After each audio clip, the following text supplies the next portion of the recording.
报道指出，中国正在以前所未有的规模展开间谍活动。去年全球一堆国家就接连的爆出中国间谍案，台湾的共谍案的起诉量呢更是大暴增。这到底是怎么一回事？今天就让我们一起来聊聊中国间谍吧。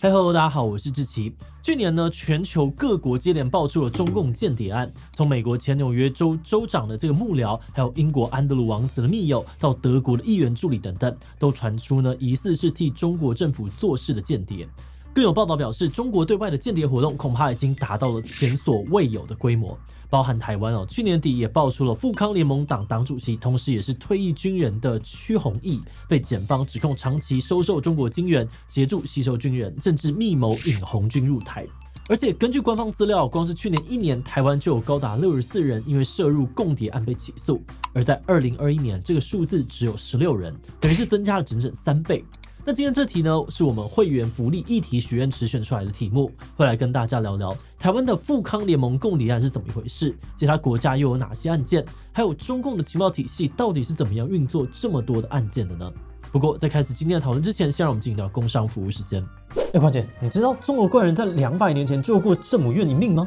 ？19世纪初的这个巴黎圣母院呢，其实又老又破，然后没有人喜欢看，很多人觉得它已经过时，还建议教会直接拆掉。居然吗？那当时有个人看不下去，他直接动手写了一本小说，歌颂圣母院的伟大，结果人们真的改变心意，反而集会请愿，要求政府花钱把圣母院整修到好。这个伟大的故事难道就是没有错，就是钟楼怪人。前阵子巴黎圣母院重启看，还邀请了演员献唱钟楼怪人音乐剧热门组曲。好赞哦！我这要去哪里看？你问得很好。钟楼怪人音乐剧25周年世界巡回到台湾了，将会在台北、高雄、台中3地国家级表演场馆巡回演出，不用出国就能够听到原汁原味的法语金曲，感受金氏世界纪录最卖座音乐剧的魅力。什么？所以我说那个连结呢？购票资讯以及折扣码都放在置顶留言哦。钟楼怪人音乐剧开演倒数，现在就买票入场吧。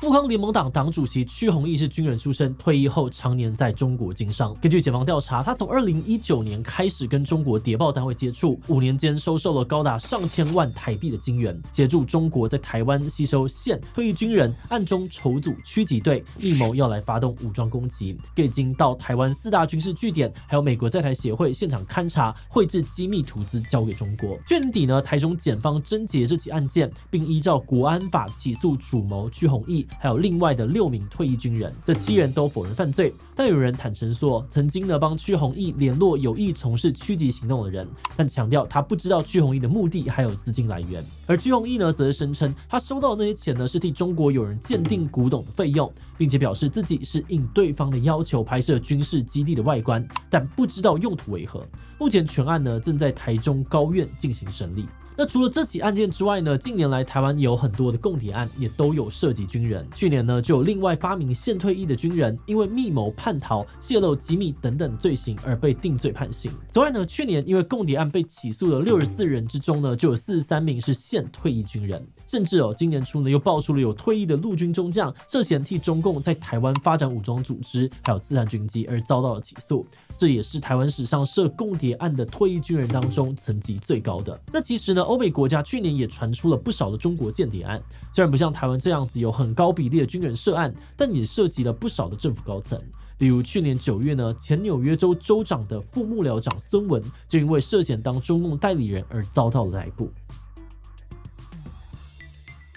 美国检方指控孙文长期借着职务之便，暗中协助中国从事谍报活动，包含了协助他们窃听内部的会议浏览非公开文件，甚至呢还多次阻挠台湾政府跟纽约官方的互动。比如呢，他曾经成功的阻止一位纽约政要去参加台湾政府办的活动，之后呢还传讯息给中国官员告知圆满解决了。还有2019年蔡英文访问纽约时邀请州长会面的信件，也遭到了孙文拦截。那检方呢也指控孙文的丈夫从旁协助，包含了帮忙把中国给的报酬洗回美国。起诉书呢更指出这对夫妇从中国那边收到了好几百万美元，以及各式各样的后康，比如呢商业上面的协助、免费旅游招待、顶级音乐会的门票，甚至呢还有私厨烹制的盐水鸭配送到府。那目前呢，两人都已经交保，并透过律师否认所有的指控，全案也都还在审理当中。不过，去年美国呢也有一些已经认罪或是定罪的案例，比如纽约华侨组织长乐工会的干部陈金平，就在去年底坦诚替中国政府运作海外警察局打压异议人士。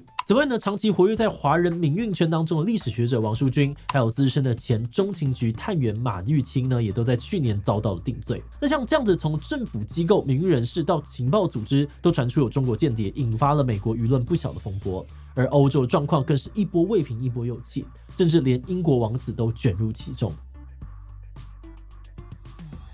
去年最震撼英国社会的消息之一，就是安德鲁王子有一名亲密好友被爆出是中国政府的间谍。根据报道，这位好友呢叫做杨腾波，曾经在中国当公务员，后来到英国留学，经商做投资顾问生意，然后在2023年被英国官方认定威胁国安而遭到了拒绝入境。本来这件事情没有获得太大的关注，但后来杨腾波不满上诉，并且在去年底败诉。随着指控细节公开，也引发了轩然大波。法院裁决书指出，杨腾波呢跟安德鲁王子之间有着非比寻常的信任。王子呢不仅经常邀他去参加各种上流阶层的活动，还准许他代表自己去跟潜在投资者谈生意。与此同时呢，在杨腾波的这个电子设备当中，却有着跟中国统战部官员的通联记录，还有一份文件里面提到呢，深陷丑闻风暴的王子处于绝望的境地，会抓住任何机会。而且这些文件记录其实是警方复原出来的，本来都被杨腾波给删掉了。英国官方认为，这些证据显示杨腾波不仅故意的掩盖自己跟中国官方的联系，还可能在运用跟英国政商高层的关系，替中国进行政治干预等等间谍活动。不过，他们并没有具体的指出他从事了哪些间谍活动。那在消息公开之后呢，安德鲁王子很快就发声明说，他早就跟杨腾波断联了，两人也不曾讨论过任何的敏感内容。杨腾波本人呢也发声明否认指控，表示自己是中英关系恶化的受害者，并强调会继续的上诉。那除了杨腾波，其实去年呢，英国还有一名教师跟一名前保守党国会助理，因为涉嫌担任中国间谍被捕。此外呢，德国也有议员助理因为同样的理由被捕，甚至呢，在他被捕的前一天，还有另外的3位德国公民因为疑似替中国窃取军事机密被捕。同样在去年法国则有中国特工试图绑架遣返异议人士，被警方当场逮到。2名涉案的中国外交官也因此被驱逐出境，还有瑞典挪威也分别驱逐逮捕了涉嫌间谍活动的中国公民。而这种连环爆的状况就被不少媒体形容是中国间谍席卷欧洲，甚至有媒体说中国间谍正在渗透全球，因为包含了菲律宾韩国等等欧美以外的国家，去年也有爆出中国间谍案。那么从数据来看，中国间谍是真的有变多吗？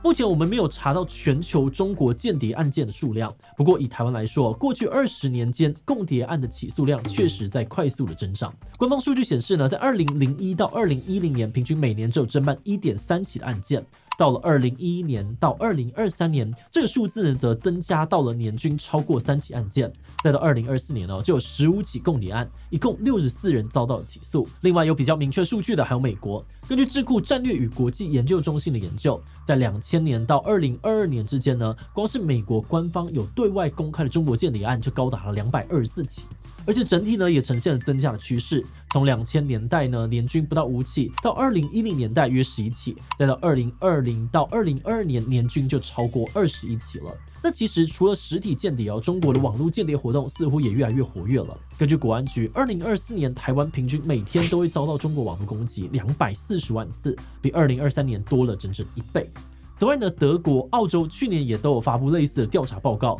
表示他们侦测到了中国网络攻击在增加。微软去年呢更发布报告指出，中国的网络间谍活动不止量增加，包含了地理覆盖范围攻击对象多样性到攻击手段还有技术也都有显著的提升。而目前光是微软发现中国骇客活动范围就涵盖了欧美、亚洲、南太平洋到非洲，而且目标呢从基础设施、政府机构、民间组织、私人企业到个人设备都有。华尔街日报则指出，综合来说呢，现在中国间谍活动规模已经是全球最大，西方国家几乎难以招架。而且呢，包含 FBI 英国军情五处等等的西方机构呢，也都表示过，近年的中国间谍案实在太多，他们根本查不完。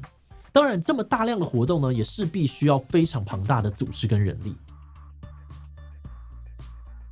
BBC 的报道指出，中国间谍活动从业者可能高达了60万人。研究显示，中国官方的情报组织大致可以分为2大系统，首先是军方机构，比如联合参谋情报局啊、战略支援部队等等的军情单位。另外是国务院辖下的国家安全部，这也是中国最大的对外情报机构，下属单位遍布了中国各个行政层级。那根据资料呢，目前已知的国安部局处有18个，包含了负责港台澳情报的第4局，专门负责对台统战的第15局等等。不过也有报道指出，包含了国家安全委员会、统战部等等其他的中国官方机构，可能也都参与广义上面的间谍活动。甚至呢，在政府体系之外，民间组织跟个人也都可能参与间谍活动。有不少的研究指出，当代中国情报活动最大特色之一就是官民合作。中国国家情报法就明文规定，所有中国的机构啊、组织跟公民都必须要支持、协助、配合官方情报机构。最大情报机构国安部的18个局处当中呢，还有一个是专门管理留学生跟海外民间组织的。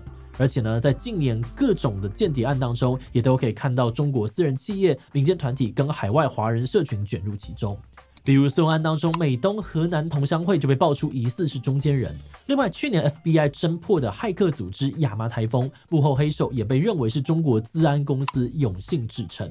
有西方专家认为中国这种官民合作的模式呢，让间谍活动的运作变得非常分散，因此就很难被监控跟反制。而且借由运用大量的非官方资源呢，也让活动的规模得以大幅的扩张。那到底为什么今年中国要进行这么大量的间谍活动呢？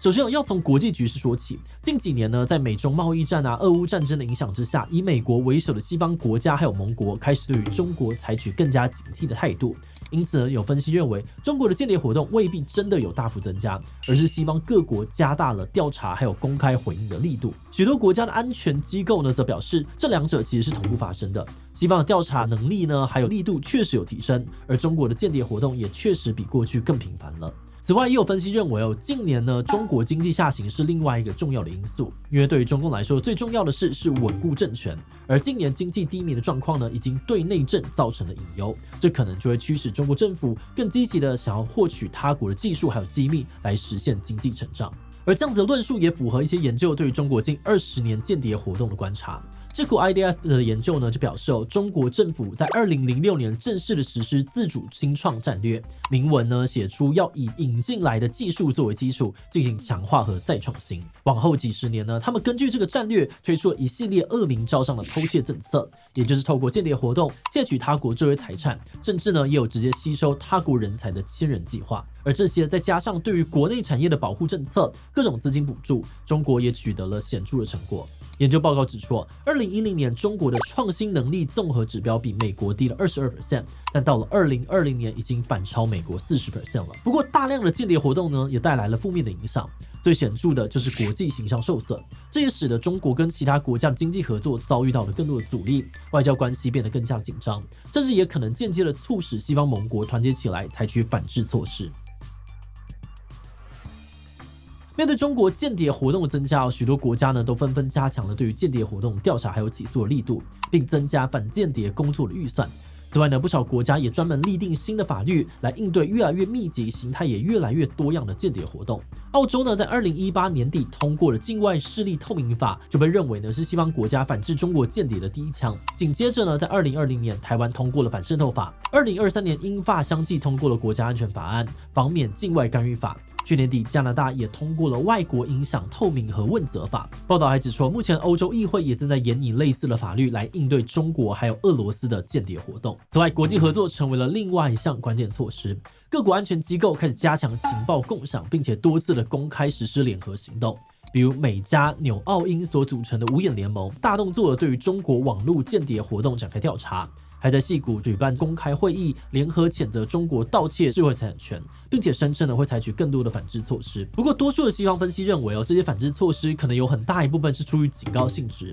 一来是警告企业跟民众在跟中国打交道时提高警觉，二来是要提高警告中国的音量，包含了五眼联盟的公开谴责或各国大张旗鼓的公布间谍案调查报告等等，就都带有这种警告的意味。分析也进一步的指出，这种公开警告呢，也是目前多数国家主要的回应手段，尤其许多的欧洲国家都因为跟中国的经贸往来密切，甚至最大的商业伙伴就是中国，很难呢像对于俄罗斯啊、伊朗那样子采取制裁等等更强硬的措施。而面对近年大量的间谍指控跟反制声浪，中国政府几乎都严正否认，并且强硬的批评是政治操弄、诋毁中国。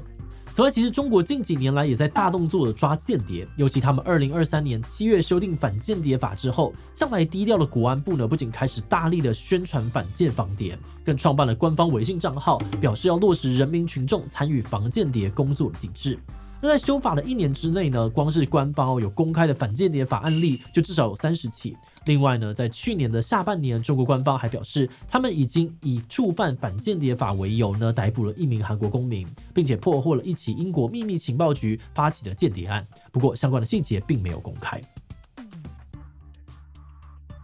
其实今天的这个题目早在去年中会员们就投票选出来了，不过因为是机密的间谍活动，资料实在是不太好找，所以我们多花了一点时间处理，真的是不太好意思。那说资料难找，并不是只说找不到资料，反而资料其实超多的，只是里面很大部分呢都是比较八卦性质、难以验证的资料，或者是有点过时，又或者是有点离题等等。那在篇幅调性等等的考量之下，这些东西就没有纳进来讲了。不过其实有一些被我们过滤掉的资料，我们觉得还蛮有趣的，比如刚刚只有简单提到一点中国的网络间谍活动，但其实呢，去年爆出了超多中国骇客攻击案，甚至还有传闻说川普手机里面的资料可能也被中国害了。那这些关于中国间谍更多的谜团八卦或是冷知识，我们也有放在这个月的会员影片里面，有兴趣的话呢，也可以加入会员收看哦。这个超商很可能是中国的海外警察局，他在那边被绑架了之后，隔了几天他就被押到戴高乐机场，就有7个人包围着他。要把他送到登机口，就在这个时候就被法国边境警察看到。对，我觉得最有趣的是，这整件事情法国官方都超低调，是总统府下的驱逐令，可是他们就要求保密，不能对外公布。他们就觉得应该是因为我有认识的人，他们真的身边是有 spy， 他说他真的要受一些反间谍的训练，然后他就说，其实很多的大学或者很多的国家会给曾经待过特种部队的人，或者是一些军人，可以有一些加分的方式，让他们到一些比较好的学校，这是有。那话说回来，这个题目呢，虽然难就难在它本身的机密性质，但我们觉得这也是它很有趣的地方。毕竟间谍活动事关机密，又会影响到外交关系，所以不管是派间谍的，或是被安插了间谍的，两方其实应该都不太会一直把案件搬到台面上面来讲。反过来说，当官方决定公开案件，甚至大力的回应，这背后的政治权衡，我们觉得非常的耐人寻味。不过今天因为时间的关系，像这些分析延伸讨论可能都只有点到为止。有兴趣的大家可以去看看资讯栏的延伸阅读资料，或是有研究的观众也欢迎帮我们留言补充哦。好的，那今天的最后呢，也想来问大家，你怎么样看待中国间谍案大爆发的状况呢？规模大到很恐怖，我希望政府更小心应对。不应该早就有了，只是各国太晚才开始正视。至于每个国家呢都有间谍感觉只是欧美带头针对中国吧。第其他留言分享你的想法吧。最后，如果你喜欢今天的影片，欢迎分享出去，让更多人知道中国间谍。此外呢，也可以点击这个地方看看中国猎狐行动以及中国反间谍法的讨论。那么今天的这一期就到这边告一段落，我们就明晚再见喽。